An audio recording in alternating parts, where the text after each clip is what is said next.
Recentemente foi lançado o novo filme do Godzilla, Godzilla e Kong, o Novo Império, e o filme faz parte do Monsterverse, que vem sendo construído desde o primeiro encontro dos dois gigantes nas telonas. Dessa vez, o filme traz o macaco gigante e o lagartão trabalhando juntos contra um inimigo ainda mais ameaçador do que antes. Mas você já se perguntou de onde vieram os filmes de monstros gigantes? Por que esse gênero faz tanto sucesso? Quem veio primeiro, o Godzilla ou o King Kong? Então, hoje nós vamos falar um pouco sobre esses personagens gigantes que a gente tanto gosta. Por isso, já pode ir separando o seu cafezinho e o seu misto quente. Vai começar mais um Portal Personagem.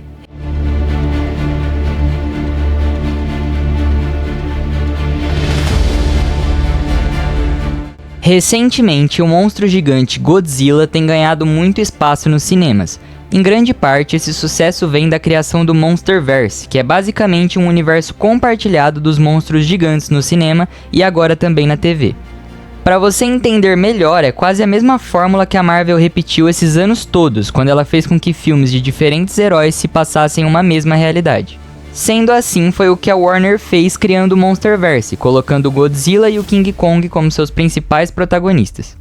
Além desse retrospecto, nós tivemos também o ótimo filme Godzilla Minus One, que não participa do Monsterverse, mas que foi muito bem recebido pelo público e pela crítica, faturando um Oscar histórico de melhores efeitos visuais, apesar de seu pequeno orçamento em relação aos concorrentes.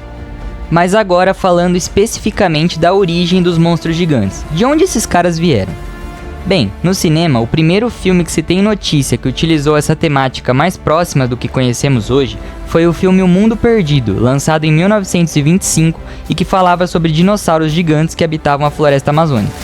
Sobre esse filme, O Mundo Perdido, uma outra curiosidade é que ele foi escrito pelo Sir Arthur Conan Doyle, que é o criador de Sherlock Holmes, o que é muito interessante, né? Quem que ia imaginar que o Sherlock Holmes e monstros gigantes teriam alguma relação?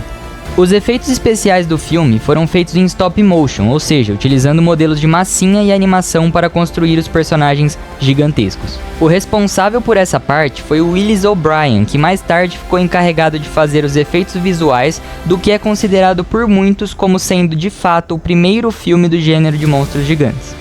Esse filme foi King Kong, de 1933, que introduziu o macaco gigante e deu o pontapé inicial em filmes que girariam em torno de grandes bestas que causariam grande destruição nas cidades por aí afora. O filme fala sobre a existência de uma Ilha da Caveira, que abrigava criaturas gigantescas, uma ilha em que King Kong era basicamente o rei. Ele então é aprisionado por humanos e levado para o continente para ser exposto como uma atração, o que, como você deve imaginar, deu muito errado. Esse pode ter sido o início teórico, vamos dizer assim, do gênero de monstros gigantes, mas na minha opinião foi com outro monstro e com uma outra produção que esse gênero ganhou a cara e a força que conhecemos hoje. Isso acontece com o lançamento do primeiro filme do Godzilla de 1954. Godzilla, ou Gojira, no idioma original, significa a junção de duas palavras em japonês, Gorira, que significa gorila, e Kujira, que significa baleia. Bem maluca essa junção de palavras, porque pra mim esse dinossauro colossal aí não lembra nenhuma dessas coisas, mas a gente tem que admitir que ficou um nome bom pra caramba. Daí em diante, o Godzilla gerou um subgênero da ficção científica, que foi batizado pelos seus criadores de filmes de Kaiju. Mais um nome estranho, vamos lá.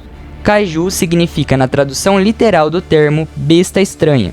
Esse gênero foi explorado em muitos filmes como citados aqui, mas também na TV, com séries como Ultraman, Jaspion e Changeman.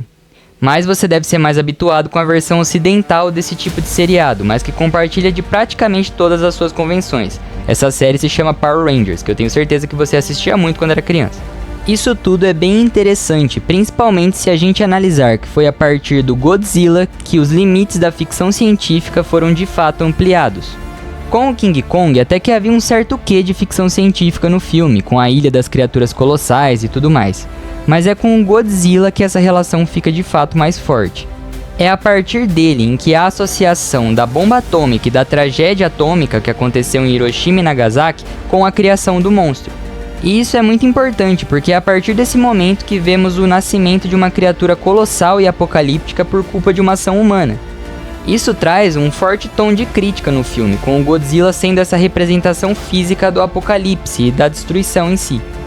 O filme Godzilla Minus One explora muito bem essa origem clássica do personagem, e após anos de filmes em que esse foco havia se perdido e a audiência estava mais preocupada com a pancadaria dos monstros do que com a história em si, e não me entendam mal, eu amo a pancadaria dos monstros, mas o Godzilla Minus One eu acho que marca muito essa rejeição à fórmula de universo compartilhados pela crítica e também por parte do público, que está tendendo a valorizar mais as narrativas únicas, que independem dessa construção gigantesca de universo, e tem um cuidado muito maior no desenvolvimento da história do filme em si, como um projeto individual e não como uma coisa gigantesca. E aí, você prefere o Monsterverse ou os filmes como Godzilla Minus One? Deixa aí nos comentários e não esquece de deixar o seu like no vídeo e se inscrever no canal. É isso, um abraço e até a próxima dimensão.